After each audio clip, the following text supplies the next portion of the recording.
What up? This is Robert Horry. Horry, three-pointer. Buries it! You might know me as Big Shot Bob. To Horry for three. Oh, unbelievable. This guy is off the charts. What's going on, Big Shot Bob? Robert Horry from downtown. Well, my head is spinning. There's so much going on, Big Shot Bob. We're going to call it episode 265. And I'm willing to bet you that 50% of the stuff that we get into on this show is out of date by Wednesday. Because Really? it seems like everything right now is moving 100 miles an hour in the NBA. There's weeks we come to this show where I'm just like, man, we gotta maybe really trudge for some stuff we gotta cover this week. And then there's weeks like this one where I can't keep up. I can't keep up with everything happening right now. But we are here for you. It is episode 265. My name is Rob Jenners. That's B-Dog Brandon Harper, of course, headlined by seven-time NBA champion. A man battling water leaks is Robert Horry. Water leaks at the house of Robert. It's no fun. Yeah. Well, I mean, there's nothing else to even really, I don't want to say there's nothing else to get into, but the world exploded really probably like was Sunday night, I think, when Shams started reporting that Giannis was going to be moved by the deadline. And there was something in my brain that went, oh, thank God. A camera. Oh. What was that? You okay? Yeah, that's my Your phone yelling at you? ringing. Oh, okay, Yeah. okay. Yeah, I was like, oh, thank God. It saved us an entire summer of having to go, where's Giannis going to go? Who's going to take him? Could they move enough for him? What's going to be, you know what I mean? Like, I was really in fear that we are going to have to do that all summer long. Giannis goes to the Miami Heat.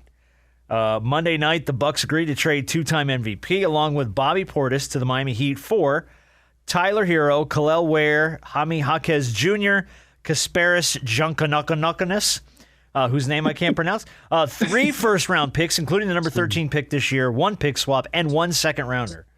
So Milwaukee got a nice little fat haul, which we figured they would, but Bobby Portis comes along in the deal with Giannis to the Miami Heat. For now, it seems like the Miami Heat 26-27 campaign, if everyone were to stay, which I don't think is going to happen, would be Bam, Giannis, Andrew Wiggins, assuming he stays. He's got a $30.2 million player option. Norman Powell, if he re-signs, but that doesn't look likely, and Davion Mitchell. You don't think Norman Powell's going to re-sign? It just looks like the way the numbers are working out, that he's probably going to have to take less money in order for him to stay there and make this whole thing work, which, if you're Norman Powell coming off an all-star year, I don't know if you're necessarily in the market to take less money just to play with Giannis. But before we get into the deep down specifics, 10,000-foot view, Rob, what do you think of the move? You know, it was weird. When I saw what they were getting, I'm like, is it enough? And I think about it. Well, Giannis is, up and down with his health. He is older. He still has issues, of like shooting a jump shot. And I'm like, okay, I get it. And then you get that weight off your shoulders. You can, so I'm happy with the trade. And I'm just shocked that they gave up that 13th pick. That's the one part of that deal that I thought, well, maybe we get Giannis. Let's figure out in the draft what young guy we can, piece with him. So, but I think it's a fair trade overall. Wait a minute. You're surprised that they gave up the 13th overall pick in this draft to get Giannis? Yeah. Why? I just thought because I just said it, because you probably want that pick. Because you just said it, and Rob just said it earlier, the team is kind of like decimated now. And you think about one player being able to carry a team. We saw when that happened with Phoenix and how it didn't really work out for Phoenix, So I'm just thinking that maybe you would try everything possible to keep that young piece with you, just in case. That's all. Just in case piece. Okay. We knew, I think for years, because, this has been talked about for years, where Giannis was going to end up and what a possible haul for Giannis the Bucks would get back in return. And so you're going to not only am I not surprised about the haul and the outcome that they got, there is no way in the world, in the midst of everything that the Bucks got back, that the number 13th overall pick was not going to be included. Because when you talk about players and draft compensation, the draft compensation started with the first round pick this year. There's no way in the world you get a player like Giannis, and that 13th overall pick is not going to be one of the first things on the table discussed.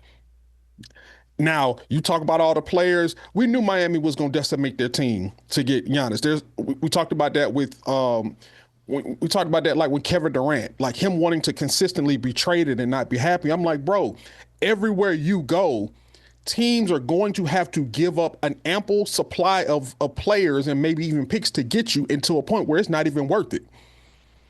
And Miami saw it fit and saw it worth it, regardless of his injury history or whatever, to go ahead and make that move. Look, Miami, I salute you. But unless you just going to run 5 guys out there for 48 minutes, well, you got to build a bench, brother, because the only person that's on that bench right now that's of any type of benefit is Bobby Portis. You got Jovic, too, and you got Larson on that bench. You got a couple of pieces. I get it, but you're going to have to fill that team out. Oh, no, I mean, I'm not saying they're generational pieces coming off the bench, right. But yeah, you need to get some shooters on this team. I think you need to get a few shooters on this team pretty quick. I do think, and then again, I'm working off the information I've seen from multiple sources, that Norman Powell, it just doesn't look like, unless he negotiates some kind of a deal that he's content with, he's going to have to take less money to stay.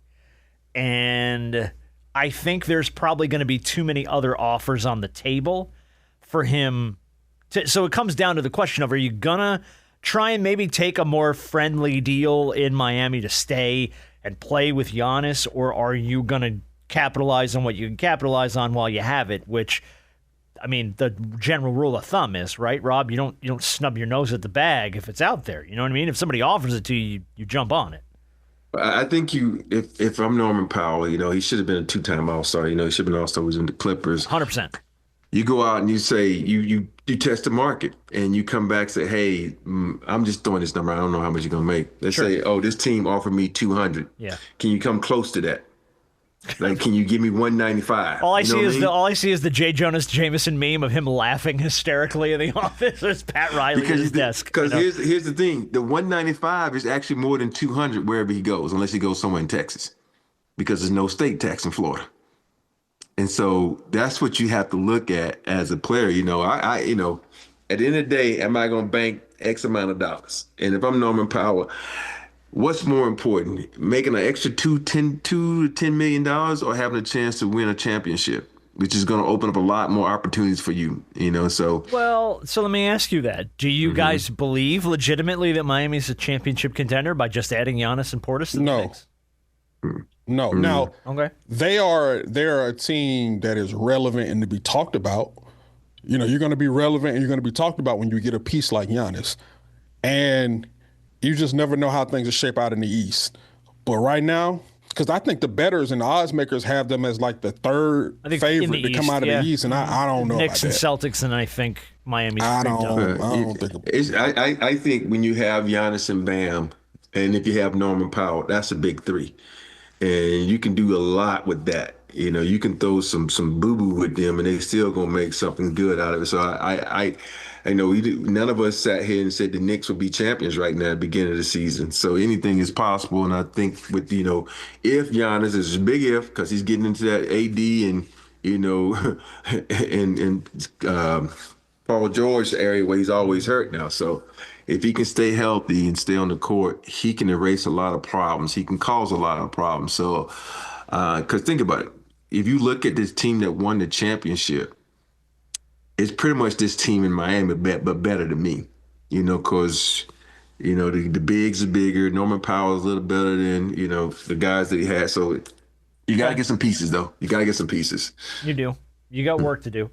He's eligible, by the way, as of October 1st for his extension. It says it's probably going to wait until January 6th for the trade, after the trade's done, because by waiting, he becomes eligible for a 4-year, $275 million max extension by waiting. So then the question becomes, Miami. I think they're in this for the haul with him. I would imagine. You don't make this move and then just snub your nose at the big extension in, 6 months, you know? They're going to pay him. Did we lose you, Rob? Oh, there's a water leak at Rob's house, so the internet's out. Sorry, go ahead. You're back. I said the done is actually not done yet. So there's gonna be some other teams that get involved, some other things that happen. There will. This is just preliminary. Yeah. There's more layers to this for sure. Do you want to talk about the Celtics of it all? Because I imagine you probably have a very unhappy Jaylen Brown right now. Who all the speculation was if the Celtics were going to make this move to get Giannis, JB was a big part of it.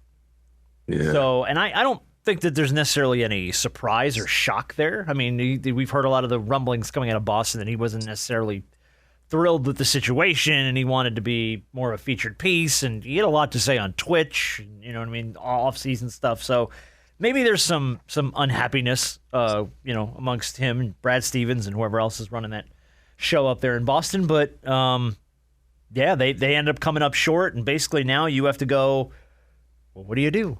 This is the second time he's been involved in some. Yeah, I know. And now it's like, do you try and repair this relationship, or do you go, okay, well, we're just gonna find a better spot for him?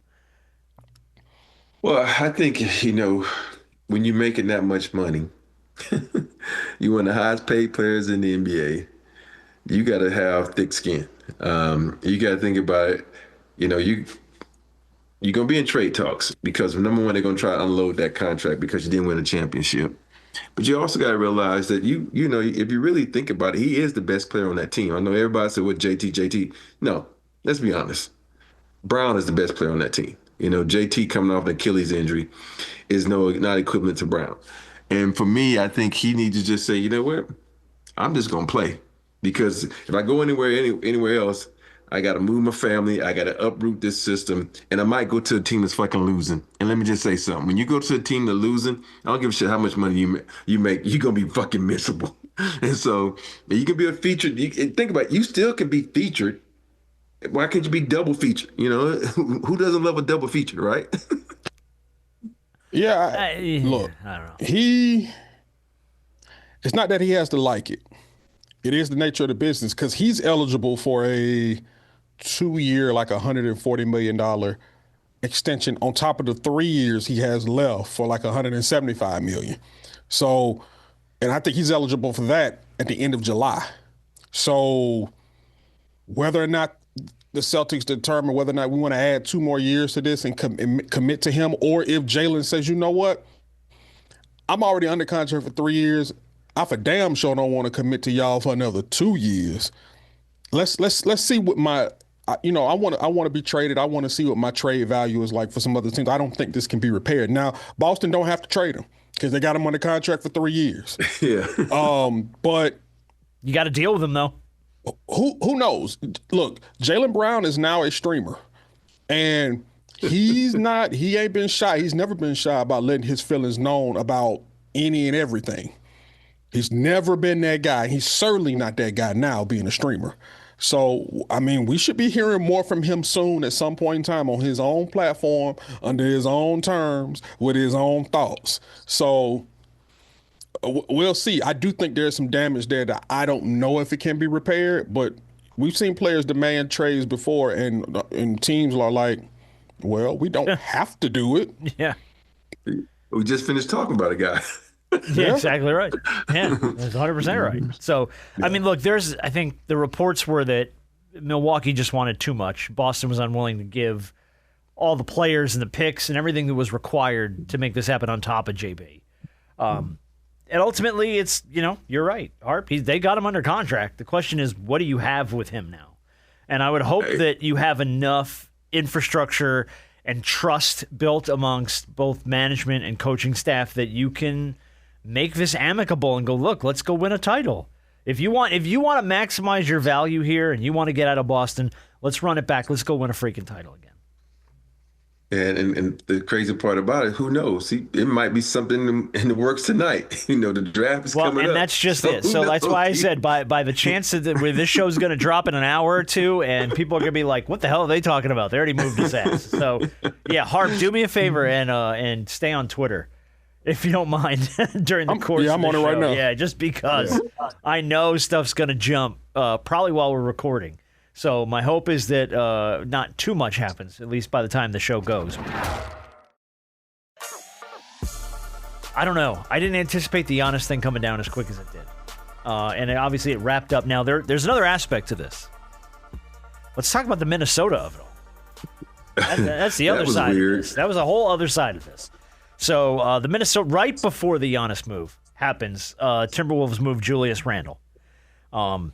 This was, what did they move him for? We got Timberwolves agreed to move Randle and the number 28 pick in the 2026 draft to the Nets as a part of a 3-team deal that put Nick Claxton to the Bulls. As part of the deal, the Timberwolves received the number 33rd pick. That would be the third pick in the second round from the Nets.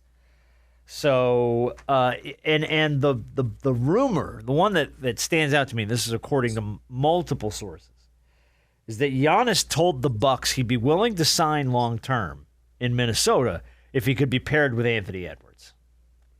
And obviously Minnesota didn't even entertain this conversation. Bullshit. Which, right. No, it's not that they didn't entertain it. I just think the asking price was probably way too steep, which we saw from Boston. But I don't know. The idea of Giannis and Ant-Man playing together is... Like, I don't know if you're Minnesota, I almost feel like, well, shit. We're rebuilding anyway. We're moving pieces anyway. We got to make cap space anyway. Why don't we get in the mix for this thing? And I don't know. Apparently, they really were never in it. Yeah, that's weird. Because think about it, you get with Julius Randle and Gobert and bring in Giannis. Ooh. You Play with Anthony Edwards. Yeah. Get a little fire under him again. Yeah, put a little Nas Reed and, the shit talking that team would do. Oh, my God. Oh, my God. Hey, man, the only thing this really sums up is that hourglass of sand is moving fast before Ant-Man comes home to Atlanta. Oh, God. Really? Go with that That's shit, all man. it is. Go with that shit. That's all it is. Talking about That dog? man, Like, what are that you man doing? is about ready to get up out that cold of Minnesota and might well come on back home to the city. You might as well, brother. Why not? If you're gonna be, if you're gonna be frustrated, at least be frustrated at home. Not saying that he'd be frustrated being here, but if you ever have moments of frustration, at least you can go down the street and go home and see your folks. Hey, he got enough money. He can put him on a PJ and come see him. No. It's a lot cheaper when you play here already, and they already Yeah, here. well, yeah. But let me ask you this, Rob. So there was I don't know if you saw it. There was a clip of Jay McDaniels on vacation, and I guess some obviously pass by people and they recognize you, and he had the guy had revealed to Jaden that Julius had been traded. Like while he's out on vacation, he's like, "Oh, have you heard?" He was like, "Nah." So Julius got traded to Brooklyn. And you see Jaden's face kind of go blank. He's like, "Oh, dang!" And he just picked up his phone. How do you? And we've had instances like that kind of before. In a sense, KD had kind of got revealed he had been traded to the Rockets while he was on stage with Taylor Rooks. Oh, that's right. And by people in the crowd. Would you ever feel a way if you're like on vacation and you found out from a regular fan or person that a teammate of yours had been traded or somebody like that before you ever knew, and that's the way you found out? Would you feel a way? You feel like, a little. You feel it's a weird situation. Otis Thorpe and I were really good friends. Okay. And this is before cell phones. So Otis was lit. I pulled in right before Otis, and so when I got out of the car, I was waiting for him, and then he pulled in. And the guard said something, he pulled out and left. I'm like, what the fuck going on? Did something happen? He said, oh, we just traded Otis for Clyde. I'm like, why the fuck we trade? I'm like mad and shit, right? And so especially because those relationships you form with certain people and all of a sudden they're gone. You never know. And like for me, when I found out I got traded to Phoenix, I was on my way to a Miami Dolphin game. I was down in Miami and Sam called me like, Herro, these mofos, they fucking trade me. I'm like, what? They just traded me, man. I said, who all in the trade? I don't fucking know. I'm like, am I with him? And then I had to call my agent. He said, yeah, you've been traded to. And it's weird because every time I find out something, it's always like secondhand. Yeah, and that's so weird. Why wouldn't they call you immediately? Yeah, but it's just how it works sometimes, you know. Yes. Yeah, sometimes they have a number on you. They call that number first, and by the time they get to the second number, they a little late. Yeah, a little bit. So, and I don't know if there's truth to this. Shaq told us that he found out he got traded from the Heat to the Suns when he was getting a sandwich somewhere. Like he was at a sandwich shop, and Probably. dude behind the counter was like, "Man, good luck in Phoenix, man. We're gonna miss you." And he was like, "I'm sorry." And he's like, "Good luck, dude. We're gonna miss you." And he's like, "What are you talking about?" And dude in the sandwich shop's like, "They traded you to the Suns." Fuck, they did. And then he got on the phone, and sure enough, he'd been traded to Phoenix. So I don't know how much truth there is to that. He told that story years ago on the show. It happens, man. I mean, it seems like it's commonplace, which is so weird. Yeah. Especially in the land of social media now, because you'll find a lot of players Social will find media, out on that. social. Yeah. And if they're not on social, fans see it all the time. So imagine, like you said, you running into one of the guys, you reckon, everybody want to break news nowadays. Yeah. Somehow, some way, and go viral. Well, there's video out there of Jaime Jaquez Jr. finding out he got traded at like a rec league game or something. Yeah. He's playing basketball with a bunch of dudes, and the guy's holding his phone up, and you just see him throw his hands up and like, son of a bitch. Yeah. Like, well, you're moving from Miami to Minnesota to Milwaukee there, Bubba. And he just threw his hands up and was like, all right, so it's out there. But, yeah, I don't know. Like, for me, though, when I looked at the Randle trade, and I kind of looked at the way this all shook out for Minnesota, where does this leave the Timberwolves? Like, that's what I wanted to say. That's what I don't get, because weren't you knocking on the door just like 2 seasons ago? Weren't you like on the cusp of getting this thing done? And now, where are you? I mean, you have Ant-Man, and you have Naz Reid still there, right? So, yes. Okay, so we still have Naz Reid, we still have Ant-Man. We've got couple of good pieces, but you're nothing like the team that was practically on the doorstep maybe, 2-3 years ago? Yeah. But here's the thing. You think because of his poor performance in the playoffs this past postseason is the reason they got rid of him? Because now you think about this. You got rid of Cat, who was extremely good for your team. Yes. Now, what do you have to show for that trade? After getting rid of Cat, now you got rid of Jewish 2 years later. Yeah. Like, you're left empty-handed. what's going on? Yeah. Yeah. That was like, what are you doing there?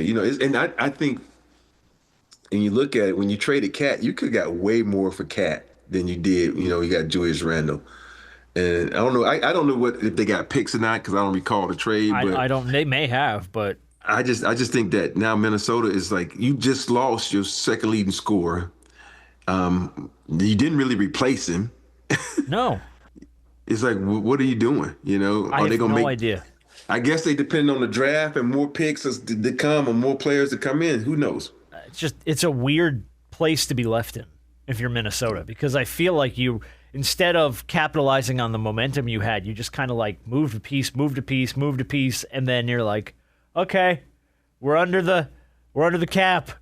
Like, okay, and what? And you're going to be like in a play-in position at best? But you think about where's it leave you? A lot of these owners now, they not trying to win championships. They're trying to just make money off their team. So they're trying to spend as small amount as possible. Ugh. You think about, look at what's going on with Portland. Firing everybody. Yeah. Hadn't hired a coach yet. Coming off a year where you made noise. Yeah. Where you were good. It's just weird. It's like they're in it to not win chips. They're in it for, hey, look, I want an NBA team. Look at this is like, I got an NBA team. So they're not trying to, make the franchise and do really good by the fans. So it's just weird. I will say this about Minnesota. So a couple of things that took place with them trading Julius. They got a $33 million trade exception that they could use. And I think they're about $50 million or so underneath the first apron. Mm-hmm. Mm-hmm. So they got some room. Obviously there's something else in the works that's going to take place. There must be, but you've got to do something with that. You got to do something. Now, they did re-sign, what's my boy's name? Ayo Dosunmu, who they got from the Bulls last. I think he's a 4-year or 5-year, 112. So that money that they used for Julius, they just turned around and gave it to Dosunmu, which in a sense he's deserving. He's a pretty good player. No, he showed his ass off. Yeah, he played really well. Yeah. So I don't know how long still. I don't know how long this sits well with Ant-Man, because we've heard about this before, the reports of how he has not been truly happy over the last few seasons or so about the direction in which the Timberwolves are going. Yeah. So we'll see how long this lasts, but I don't know. It's a bad trajectory for Minnesota.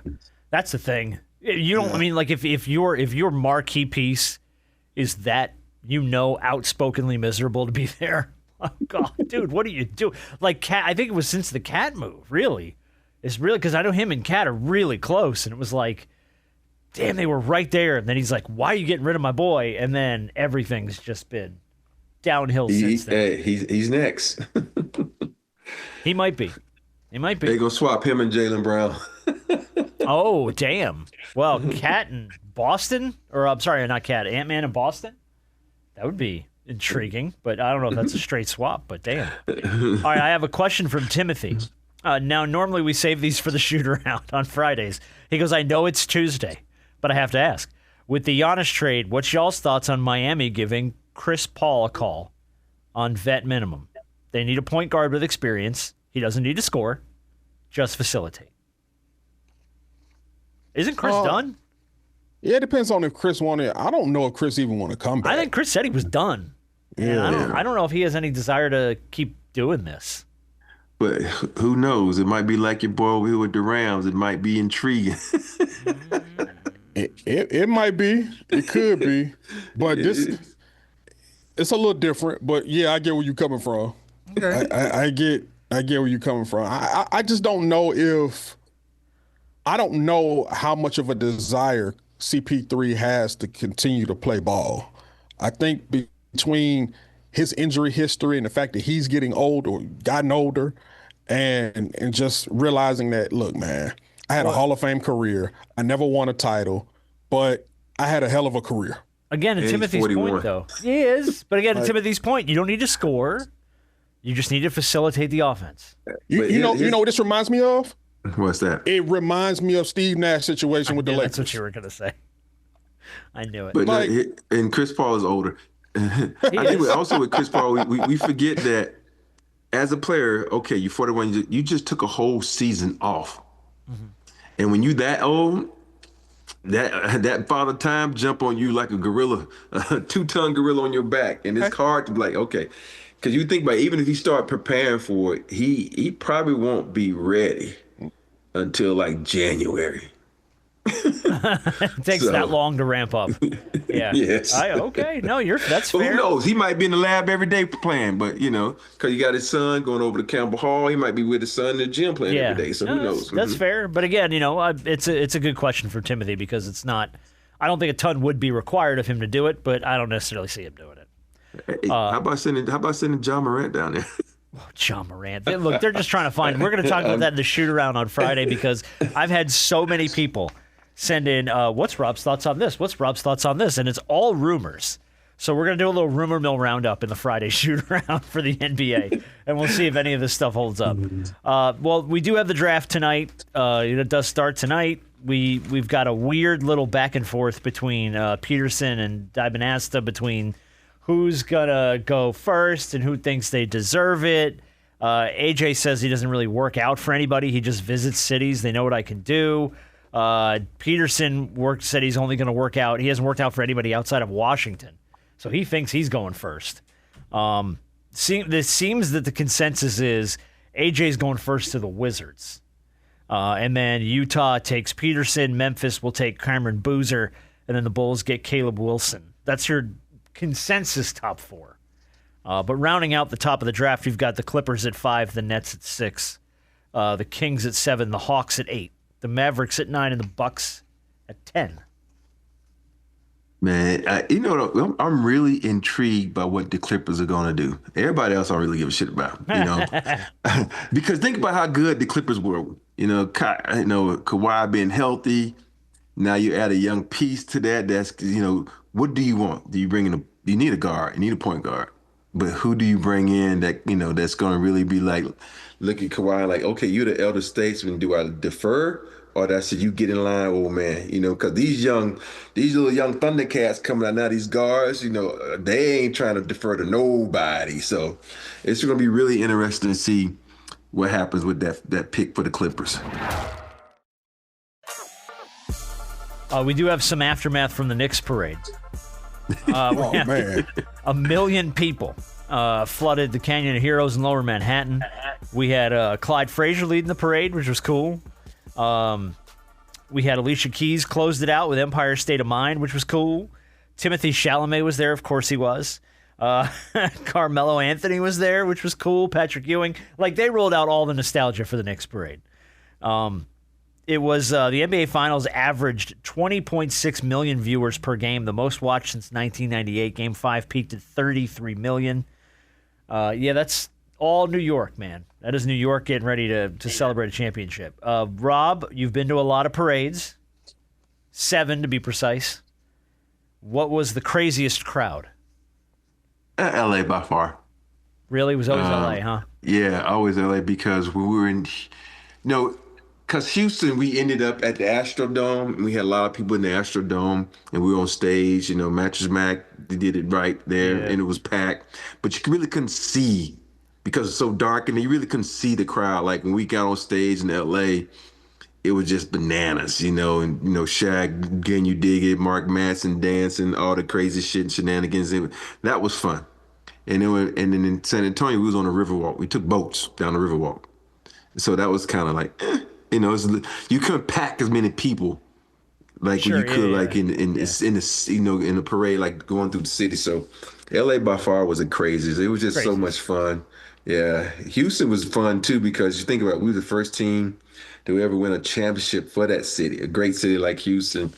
They were everywhere hanging out. I got some pictures somewhere where they hanging out off, the parking alleys and everything, throwing tissue, and it was bananas. But it was just something about the party that the fans did in LA. And it was no crime like it was in New York. It was nobody getting beat up. It was no twerking on a light pole. It wasn't none of that stuff, so it was fun. You missed out on the light pole twerking. What a shame. What a shame. Missed opportunity. Look, man, they've been talking about, and far be it from me, I'm not from New York, so I don't understand the routes and the streets and everything, but you've heard a lot of people complaining about how they don't think that the parade path should be going down the financial district, and how it should lead back to Madison Square Garden, because if you put this in Midtown, it could hold more people and blah, blah, blah. Look, far be it from me to sit up here and discuss good problems a team has when they're talking about a championship parade, especially in a major city like New York. I don't want to hear about your good problems. Oh my God, we can't fit all these people down here doing a championship parade. I don't want to hear all that. Atlanta, we'll put this thing down in the street. The fact that we have a parade would be a good thing. So we had one was pretty crazy. The one we had was pretty crazy for the Braves. Yeah. I will admit the Braves parade was this city was pretty on fire for the Braves parade. Yeah. Because it had been so long. Yeah. Now let the Falcons win one. It'd be a whole nother level. Oh, God, please. We were there. We had it won. It was won. Don't bring on old shit, because you can make Rob Jennings blow a gasket. No, I'm not going to blow a gasket. I'm over it. It's long gone and far away for me. I haven't held a Falcons flag since that day, and I'm not going. Oh man! All right, let's talk about Trae Young. Speaking of Atlanta, Trae Young signed a 4-year deal with the Washington Wizards, $212 million to stay in Washington. He's got a player option for year 4. He declined a $49 million player option to set up a long-term commitment there. And they land on a deal that was less than the maximum for him, but equal to about what he would have signed anywhere else.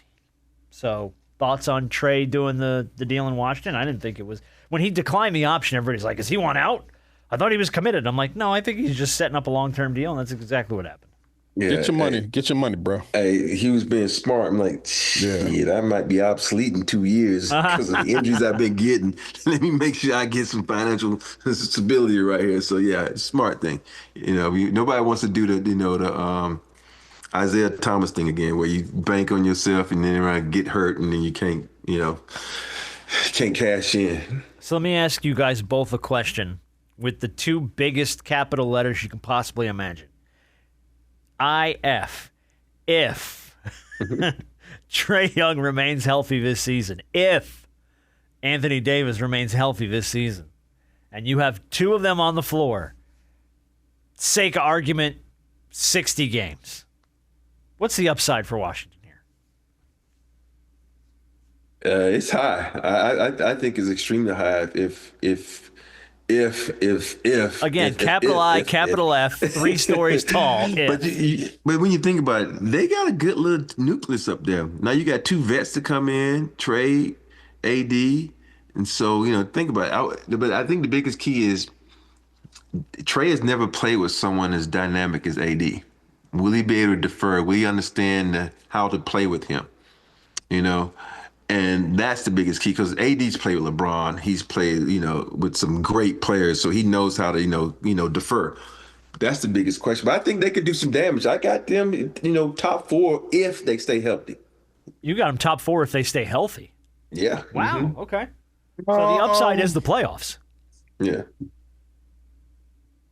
Harper? I think they could. I think, like you said, if they can stay healthy, which for AD is a big if every single season. Humongous.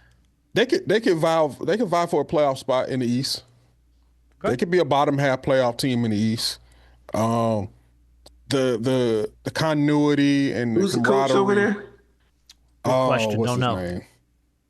Don't know offhand. Let's find out. I forget his name. But to see how these guys mesh together and play well, and to see who they take at number 1, whether it's AJ DeBanza or I think that's the consensus number 1 for most people is AJ. So, we'll see tonight. Brian Keefe. Yeah, that's right.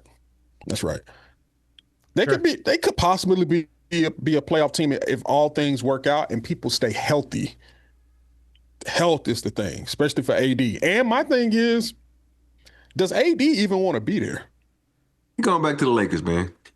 Stop. That's the thing. Does AD even want to be there? Why would he not want to be there? It looks like they're trying to put stuff around him to make it work. I get it. Right? But I don't know how AD, what his thoughts are, whether Washington is a place that he ever really wanted to be. And, who knows? But if Washington, again, we're ifs. We're capital ifs. Capital I, capital F. They're healthy. And him and Trae figure out a way, to Rob's point, to play off each other and make that offense work. And all of a sudden they're winning games and they're getting a little bit of traction in the East. Wouldn't you rather be on a team with upside in the East than on a team with maybe potential in the West? You got to ask yourself. And Rob, you probably, I don't know if you agree. If you're AD, you're asking yourself, would I rather play with Trae Young or would I rather play with Luka and possibly LeBron again? But hold on, wait a minute. What's the road back to LA for him though?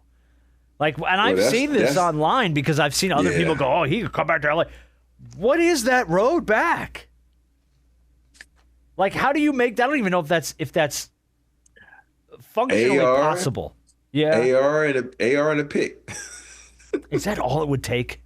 AR, pick, Vando, and something else, Rui. So if it happens, it's going to have to be AR and Rui. And Rui has to go back to Washington. AD has to go back to LA because that's the only 2 viable pieces that you have over there. If you're the Lakers, though, there's a million questions because it's like, do you try to re-sign AR or let him move on? Do you do a sign and trade type of a thing? I keep saying it's sign and trade, and it all depends on how much AR wants. How much you want to. Well, he's going to get as much as he can. Whatever the max he's eligible for is what he's going to get. Yeah, he's going to get it. He demands it, but he's, at the end of the day, if you want to be realistic with this thing, it's going to be hard to have him and Luka on the floor at the same time because of the liability defense. Unless you got an eraser behind you, it's gonna be hard. And I think too, with the capital if on Anthony Davis's health is going to be a big detraction from him possibly going back to the Lakers. Because if you're counting on him to be healthy, to be your defensive piece, what happens when he only plays 35 games? Back to LA. What's the LA chances? If AD gets back to LA?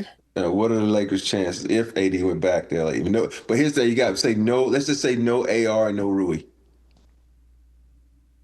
Sheesh. In No the AR, West, no Rui. Does that mean you have LeBron back? Yeah. Mm-hmm. Oh wow, you're just making shit up. And Magic Johnson's coming off the bench. What are you talking about? No, LeBron's coming back. LeBron's coming back. Okay, all right.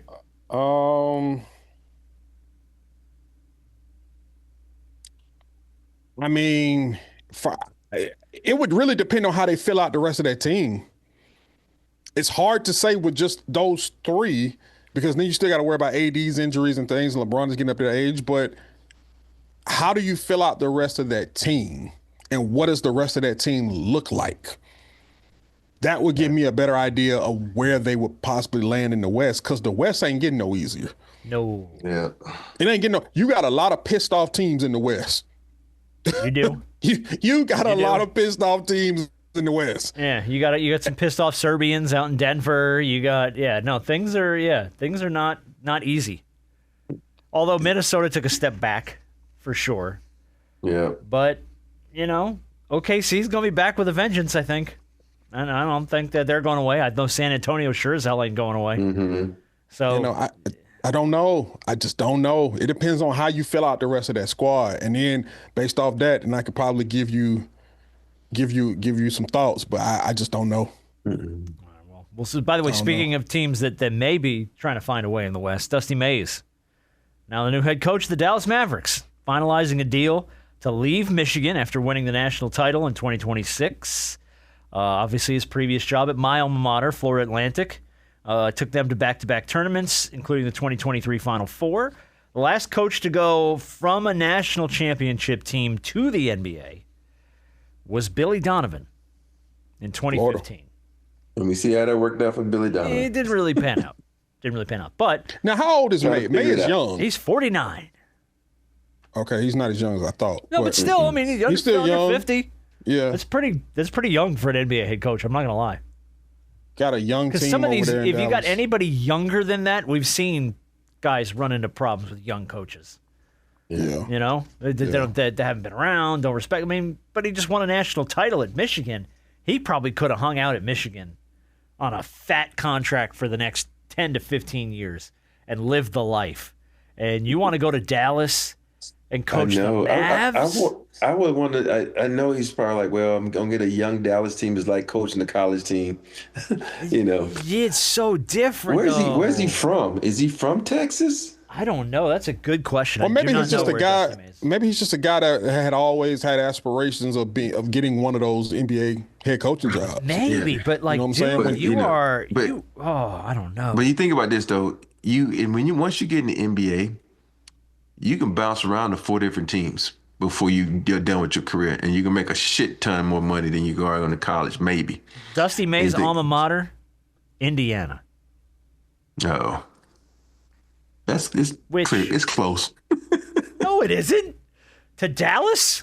I'm kidding. I'm saying what the hell are you talking about? And then he coached at Eastern Michigan, Murray State, UAB, Louisiana Tech. He was an assistant at Florida before FAU, 6 years at FAU. And then he's going to do 2 years at Michigan off a national title to go try and put the Mavericks back together, who, again, you got talent. You got talent on that squad, but you think that Michigan team, they lose 4 they do. Top players? They do. You're like, oh, I'm out. Yeah. I mean, you got to spend some NIL, but you're coming off a national title. Even if you suck for the next 5 years, Michigan will bring you back because you got them to the promised land for the first time since the damn 90s. Land Rice? Yeah. Mm-hmm. So I don't know. I don't get the move. On his part, I don't get the move. Mavericks, okay. I mean, good luck. I don't wish him well. I like the guy a lot, but I don't get it. Like, I would just camp out at Michigan as long as they would keep paying me, because they're going to keep paying him a lot of money to just be the man there for a while. So we'll see how that shakes out. And then before we get to Big Shot of the Week and this week's game, Harp threw out the Hawks earlier, so I felt like we got to put it on the show sheet. We've had a few Hawks-related moves in the last week leading up to the draft. Aaron Wiggins from the Thunder goes to the Hawks for two second round picks. Obviously, OKC is trying to make some room underneath that apron. They had a projected tax penalty of $213 million going into the season, so they needed to get that number down quick. That's one way that they do it. And then they re-signed C.J. McCollum to a one-year, $21 million extension. For what it's worth, the Hawks went 19-4 with McCollum as a starter from February 22nd through the end of the regular season. Yeah. Getting McCollum extended was a no-brainer. I thought they would have gone maybe 2 years, but the 1 year is fine. Maybe McCollum after the 1 year may say, hey, I might hang him up. Yeah. But no problem with the years, definitely no problem with the money. He's earned it. He deserves it for what he's not only meant to this team on the floor, but what he's meant to the development of some of these young guys. So I have no issue with that. And the Aaron Wiggins trade, look, you get another piece to add to your bench. He's a good player who may just need some more opportunity, which he'll get here. He's 27 years old, and I think he's on I think he's like 26, 27. Well, look. Damn. Last time I checked. And I think he's on a 3 or 4 year, $45 million deal. Something like that, yeah. So I think 27. he would become an unrestricted free agent, I think, after the 28 season. That might right be before right. the 28 season. I'm looking it up as we speak. If I looked at it correctly the last time. So you would have him for a couple of seasons to see what he could bring to this bench. He's a good piece. So here's my thing. I'm like, damn, are the Hawks content on just having a bunch of 6'8", 6'7" guys on their team? Like, what the hell, man? Hey, man. A bunch of – well, I'll put it to you like this. I don't know what falls to them tonight at number 8. I don't even know if I don't know if something comes to them that's so good for them, to pass up on to where they may end up trading the number 8 pick. I don't know. Talking to Ansi the other day. They're going to get a point guard. You said what? They're going to get a point guard. I put it to you like this. What's my guy's name in Arkansas? Arkansas's point guard. He led the SEC in scoring and assists. Acuff. Mm-hmm. Some people say he's another version of Trae Young. I don't know about that. I understand that he's undersized, but I like the way that he can control an offense. And he's a pit bull.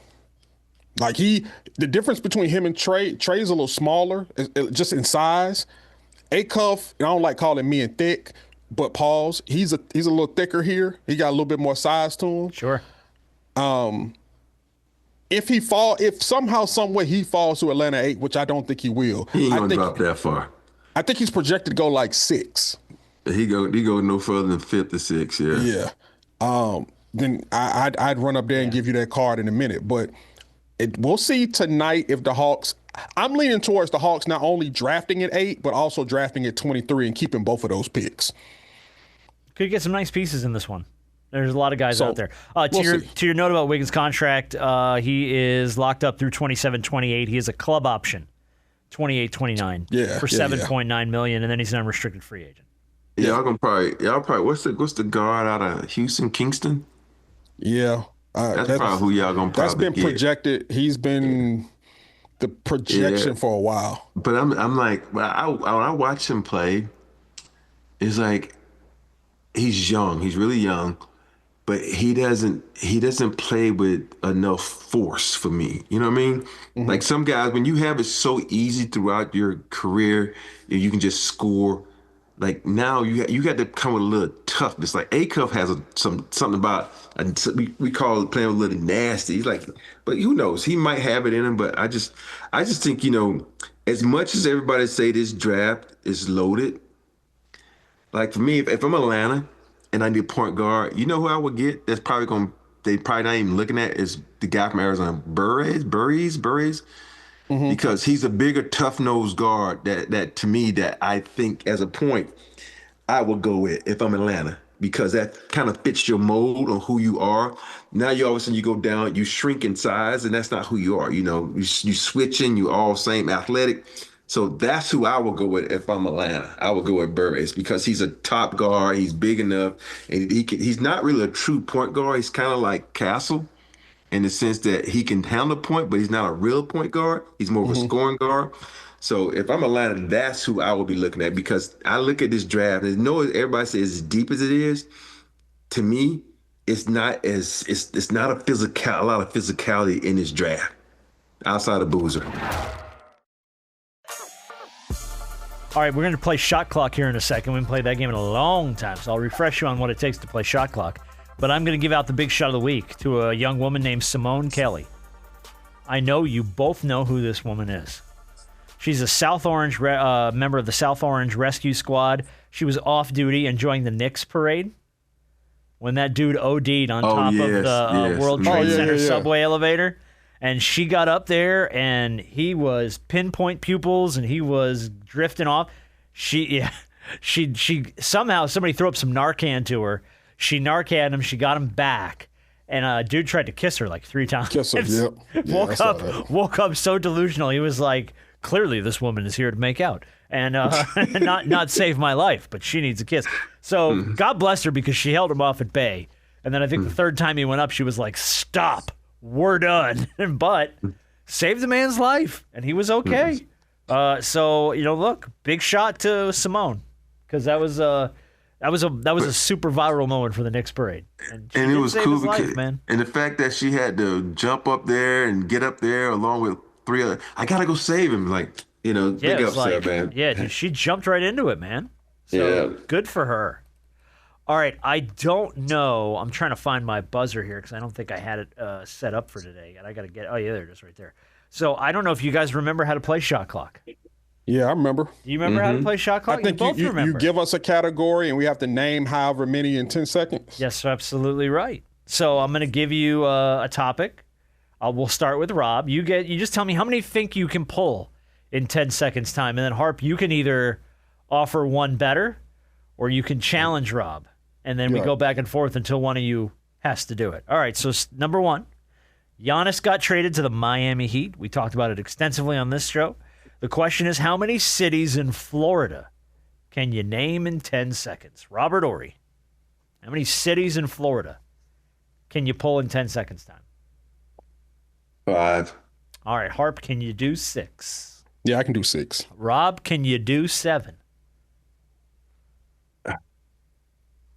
I can do 7. Rob can do 7. Harp, can you do 8?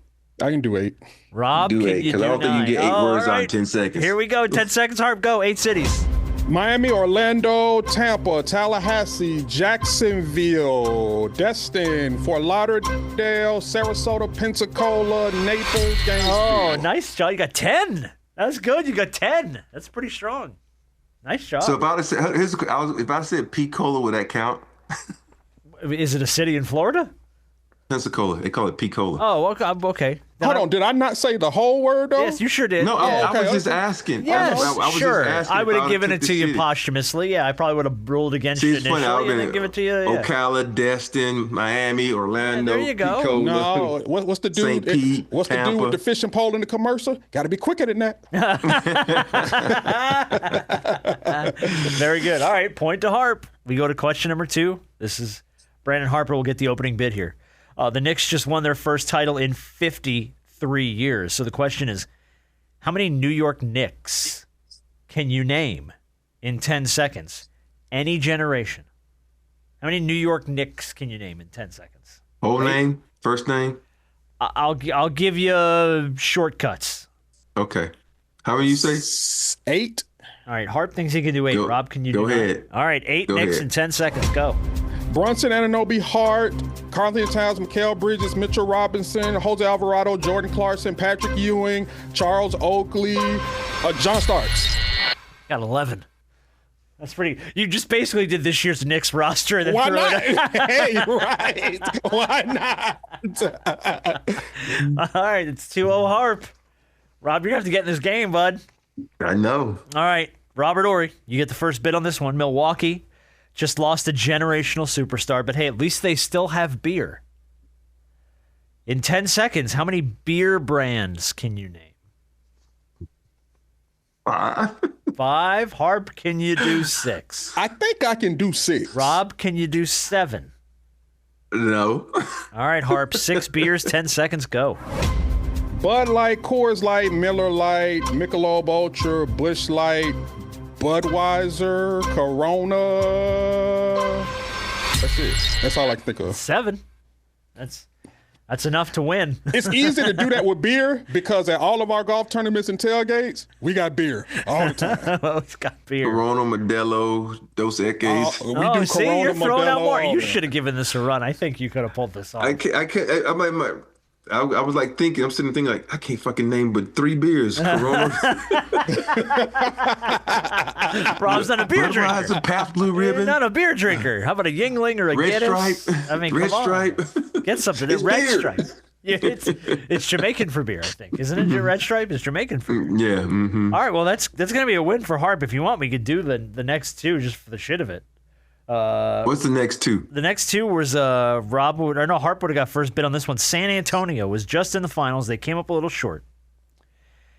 Including states directly above Texas. I'm going to include those. How many states, Texas and West, can you name in 10 seconds? Texas and West. How many states? States west of Texas. Western United States is what we're looking at. 3. Rob says 3. Harp, you can. I can do 4. All right, Harp. Rob, can you do 5? I could do 5. Harp, can you do 6? Yeah, I can do 6. Rob, can you do 7? I can do 7. Harp. Go ahead. Oh, 7 states west of Texas. Rob, go. Phoenix, Cali, Utah, North Dakota, South Dakota, Wait a minute, Phoenix. Arizona. Oh, Arizona. I'm sorry, Arizona, Arizona. Wait a minute. I mean, he's not wrong. Phoenix is west of Texas. He's not wrong. It's just not a state. You know what I mean? But it's like, yeah. Washington.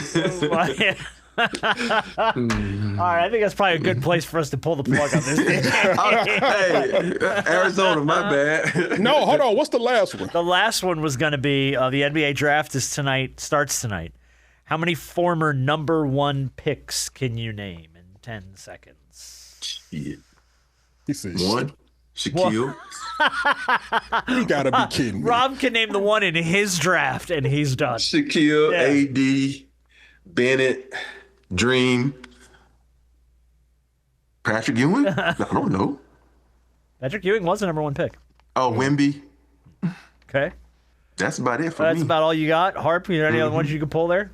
Risha Shea, Well, that's Ben new. Simmons, Paolo Banchero, Cade Cunningham, Anthony Edwards, LeBron, DeAndre Ayton, Markelle Fultz. Good job. You know, You guys both pulled more than I expected you to, honestly.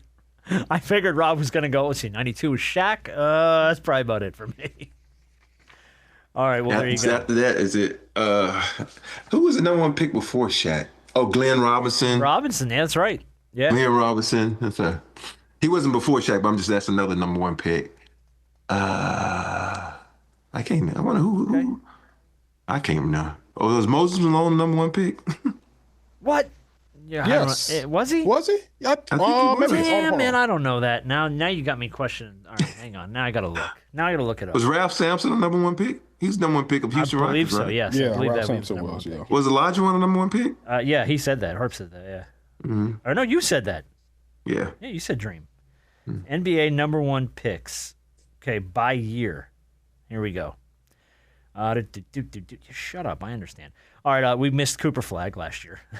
Oh, that's Damn. Let's see, Anthony. You got most of these. Zion. You Forgot got about Ayton. him. You got Fultz. You got Simmons. Karl-Anthony Towns in 2015.